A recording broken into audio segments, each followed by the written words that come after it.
खुलुमबाय आं मुस्रि कास्टम बसुमतारी दिनै आं नोंथांमोननो नैबे लेटारखौ देखायनो नागिरदों। बे लेटारा मा खनसे जुम खालाम। औ बे लेटारा जोंनि थाखाय जोबोद लासिंसिं बाथ्रा। मानो होनोब्ला एडुकेशन डिपार्टमेन्टआ बिटिसिनि ट्रेन्सफार साबजेक्ट, नाथाय बे एडुकेशननि सायाव दिनै दिसपुरनिफ्राय लाइजाम फैदों। मा लाइजाम फैदों आं नोंथांमोननो फरायनानै खिन्थानो office of the director and secondary education Assam Kahilipara Guwahati बाव लिरनाय दङ तामुलपुर डिस्ट्रिक्टनि नतुन बस्ती आंगरकाटा एमइ स्कुला आपग्रेडेशन जाबाय नतुन बस्ती आंगरकाटा हाई स्कुलाव। आपग्रेडेशन जानायाव जोंहा जेबो बुंनांगौ बाथ्रा गैया। नाथाय बे लेटारखौ क'क्राझारनिफ्राय थांनो नांगौ, नाथाय फैदों अबेनिफ्राय काहिलिपारा गुवाहाटीनिफ्राय। बे लेटारा क'क्राझारनिफ्राय थांनांगौ, क'क्राझारनि बिटिसि एडुकेशन डाइरेक्टरनिफ्राय थांनो नांगौ, नाथाय लेटारा फैदों अबेनिफ्राय काहिलिपारानिफ्राय। आरो बाव मा लिरनाय दङ मिथिबायना? नै 6टा पइन्ट दङ। There should not be any amalgamation proposal. There should be minimum 2 additional classroom available.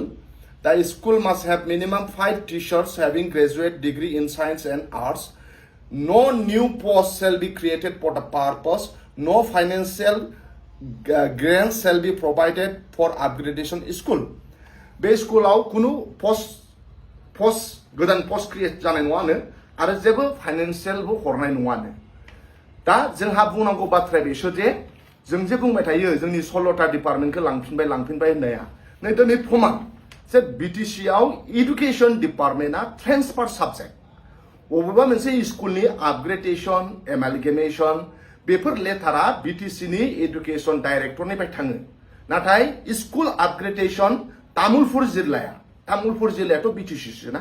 Tamulpur जिल्लानि नै तामुलपुर जिल्ला नङा होमबा? डिस्ट्रिक्ट तामुलपुर। नेम अफ द स्कुल नतुन बस्ती आंगरकाटा एमइ स्कुल। ओमफ्राय मायाव जादों आपग्रेडेशन नङा होमबा? नेम अफ द स्कुल आफ्टार आपग्रेडेशन नतुन बस्ती आंगरकाटा हाई स्कुल जाबाय। दा तामुलपुर जिल्ला, दा बे तामुलपुर जिल्लाया बिटिसिनिसो। आरो बे बिटिसिनि स्कुलनि आपग्रेडेशन जानाया बिटिसिनि डाइरेक्टरनिफ्राय थांनांगौ, नाथाय फैदों अबेनिफ्राय? गुवाहाटीनिफ्राय। आरो नैबेखौ नै जोंहा प्रमद बर' मानाव गेदेर बिटिसिनि चिफ सारा मा होनदों? हार्टेस्ट कंग्रेचुलेशंस टू द respected teachers and bright young student. नाथाय बेखौ बे शेयार खालामदों, बे लेटारखौ शेयार खालामदों। बे लेटारा गावनिफ्राय थाङाखै, बे लेटारा फैदों गुवाहाटीनि Kahilipara director of secondary education of Assam बेनिफ्रायसो फैदों। आरो बेखौ मानाव गेदेर बिटिआरनि प्रमद बर' सारा शेयार खालामदों। लासिंसिं बाथ्रा जा जोङो बुंबाय थानाया मानाव गेदेर हाग्रामा महिलारि सार बुंबाय थानाया जे बिटिसिनिफ्राय 16टा डिपार्टमेन्टआ लांफिनबाय।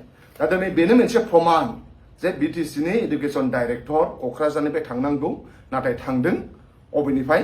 दिसपुरनिफ्रायसो थांदों। दा आं जुदि मिसा खोथा बुङोब्ला, नाथाय नैबे पेपाराथ' मिसा खोथा बुङाखैना। बे पेपारा दा बे पेपारनि फिननायखौ मानाव गेदेर बिटिआरनि प्रमद बर' सारा मानो थाखाय क'क्राझारनिफ्राय थाङासै बे लेटारा? मानो क'क्राझारनि एडुकेशन डिपार्टमेन्टनिफ्राय थाङासै? मानो दिसपुरनिफ्राय फैखौ? बिनि फिननायखौ इउपिपिएलनि लिडार बिथांमोनहा माबादि होयो? 16टा डिपार्टमेन्टआ जे थांमारबाय बेनो प्रुफ ना। दा ओंखायनो गभर्नमेन्ट सोलायनानै जोङो 16टा डिपार्टमेन्टखौ लाबोफिनथारनांगोन। एडुकेशन डिपार्टमेन्टआ जोंहा बिटिसिनि ट्रेन्सफार साबजेक्टखा।